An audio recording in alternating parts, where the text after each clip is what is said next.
It's Joel Sanchez with you here today with Crucified Life Ministries, and we're going to be looking at the Torah portion, Noach, and let's get right into it. So in Genesis chapter 6, verse 9, it tells us that these are the generations of Noah. Noah was a just man and perfect in his generations, or other translations could be said, use the word complete. So Noah was a just and complete man in his generations, and Noah walked with Yahweh. So Noah's name in Hebrew is Noach, and it means rest or tranquility. And it carries, it kind of carries the weight of rest or relief from work, from burdens, and rest and relief from the enemy. So it's a very interesting name. And the image that it gives us is that this type of rest is actually points to safety and security within the walls. Or if you're inside a building, or if you're surrounded by a fortress of walls, then there's safety and there's security in that. So that's also the image that Noah's name gives to us. Now it says here that Noah was a just man. Some other translations may say Noah was a righteous man. Okay, that word righteous in Hebrew is Sadiq. Sadiq. And it means to be just, innocent, in the right, upright, just, or devout. And so the image that a Sadiq gives us is one who walks a straight path according to certain laws, or one to live their life in accordance to the law. So that's the definition of Sadiq, or what it means to be righteous. Notice it didn't say Noah was holy. Actually, it doesn't use the word holy to refer to people as holy. It uses the word Sadiq to refer to them as being in the right according to the law. It also goes on to say that he was perfect in his generations, and Noah walked with Yahweh. So the word walked means in Hebrew halach, and it's where the word halakha comes from. Many of you have probably heard the word halakha, but halach means to behave and to walk a certain way. It can also mean to lead or escort someone as for instance, a guide. You are an example, but it really carries the weight where it means the walk, or the journey, or the lifestyle of a person. So the lifestyle of a person, halach, the lifestyle of a person, in order to be a Sadiq, you have to halak, you have to halakha, you have to walk in an upright and devout and obedient way according to the laws that have been established. So therefore, Noah was not like this superhuman or this superhero like a lot of people think that many of the patriarchs were. No, Noah was a man with flesh and bones, just like you and I are man and woman. Okay, there was nothing super special about them, because Yahweh is not a respecter of persons. Okay. Noah just found grace in the sight of Yahweh because he was a Sadiq. He lived his life according to the rules, the statutes, the instructions, and the guidelines of the Creator of the universe.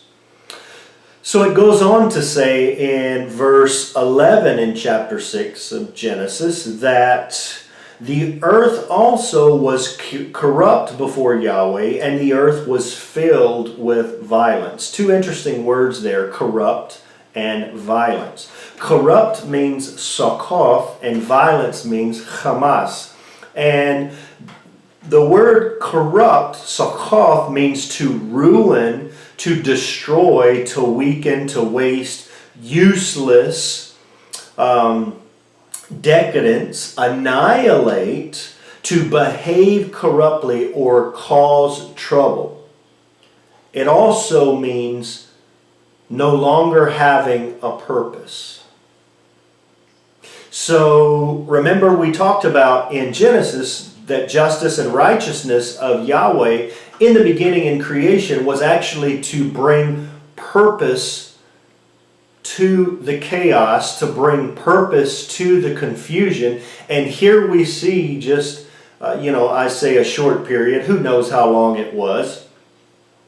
But sometime after the creation, we see that corruption, sakoth, we see that this purpose, what the Creator willed for the earth and for humanity, this had been totally turned upside down due to the fact of all of the destruction, the corruption, the decay, the weakening, the bringing in of chaos and confusion against what Yahweh wanted. This word Hamas also means, or violence, which is translated Hamas in Hebrew, means destruction. Okay, wickedness, terror. Shouldn't surprise you that there's a terror group today called Hamas. But destruction, wickedness, terror, iniquity, immorality, and injustice. Now this is very important because many people don't focus on injustice very much anymore. But the world, the earth today, is full of injustice and people who have been totally treated in an unjust manner. Therefore, when people are treated in an unjust manner, it actually adds to the corruption and it brings chaos and confusion, and it takes away from the purpose of what people were created to be and to do. So the earth was full of violence back then, just as it is today. And as Isaiah 46:10 tells us, there's nothing new. What was in the beginning will be in the end, and what's in the beginning will have been in the beginning. Solomon even tells us there's nothing new under the sun. So today we have violence in the earth, just like in Genesis chapter 6 there was violence in the earth.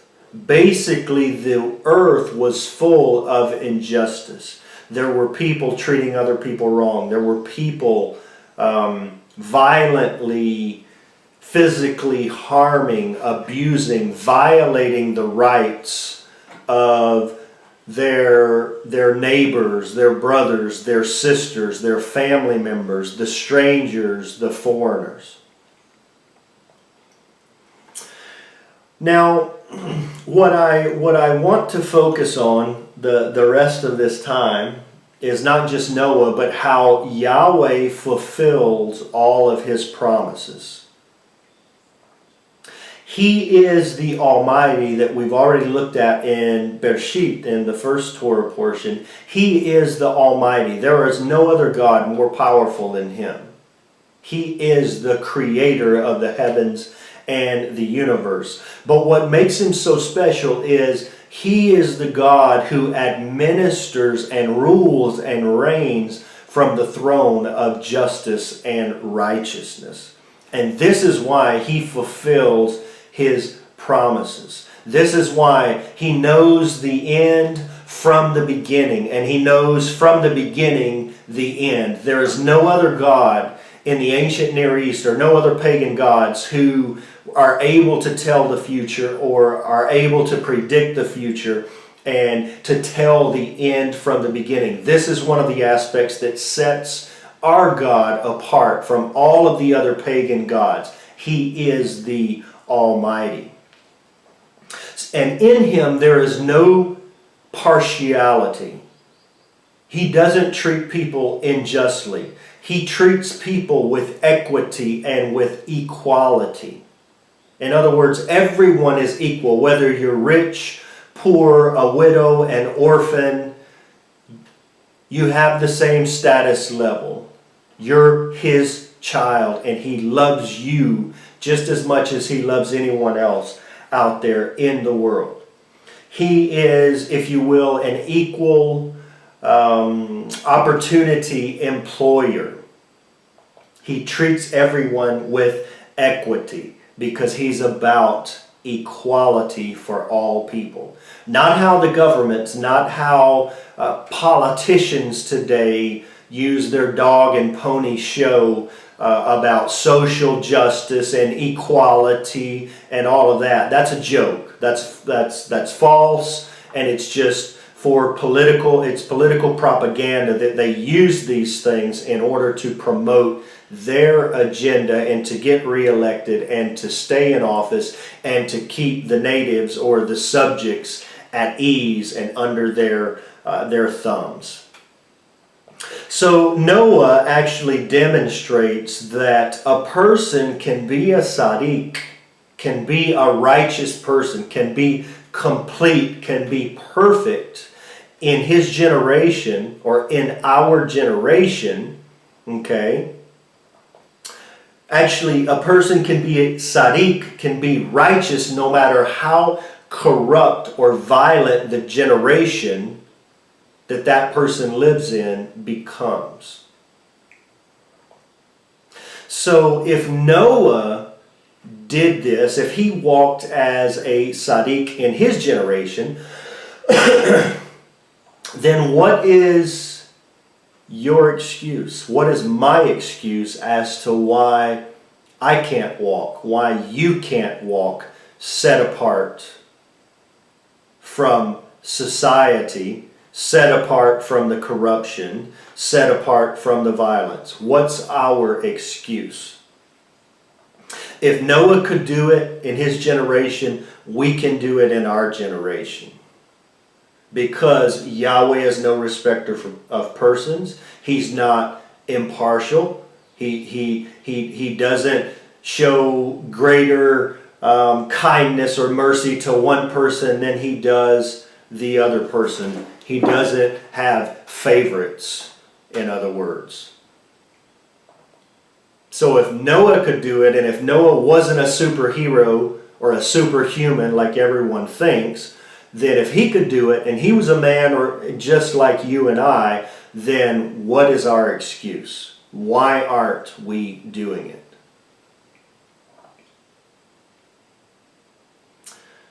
His faith, Noah's faith and action is what set him apart from the rest of society and his peers and the people that he actually lived around. See, Noah was a Sadiq because he practiced faith, mercy, justice, and righteousness. He practiced the weightier matters of Torah, if you will. Noah functioned in his purpose, and his life exemplified the way of Yahweh. His justice and righteousness actually brought forth a witness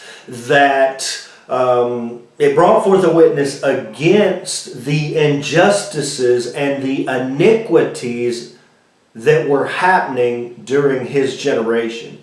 And because he gave a witness, Yahweh actually brought forth, Noah's witness brought forth a legal lawsuit against those who were not living according to the laws and the guidelines and the instructions of the Creator of the universe. This is very important. This point is very important. Because the way we are living as the body of believers, a covenant people, we can actually initiate a covenant lawsuit. Our witness, if we're living according to the laws that are written in Torah, and we're living just and we're living righteous lifestyles, our witness can bring forth a covenantal lawsuit because of the covenant that we have with the Creator due to all of the injustices that are taking place within the world. This is why it's so important. Not that we just go through Torah, our little checklist. Okay, I kept Shabbat, I kept this feast, I'm eating kosher, I'm eating clean. That's not really what Torah is about.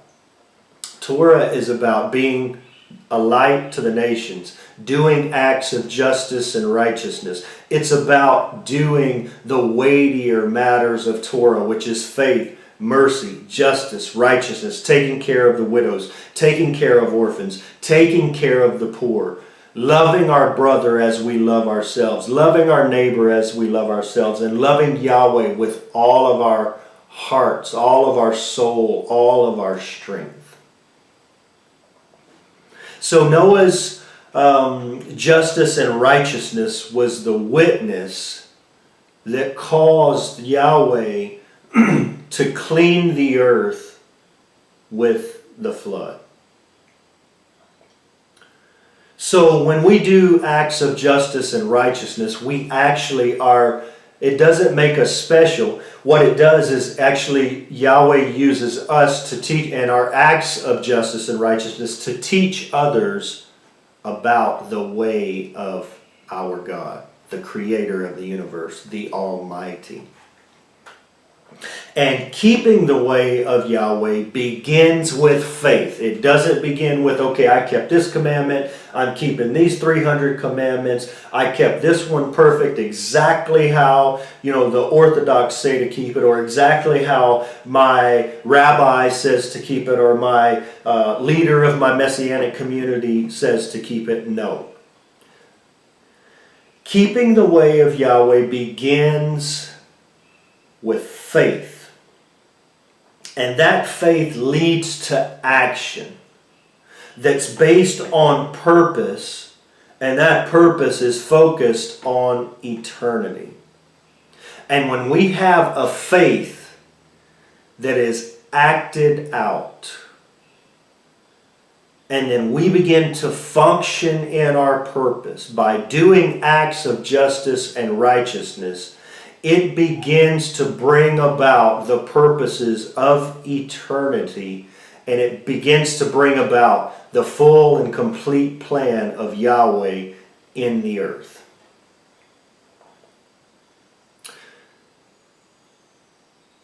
So, my question to you guys is this.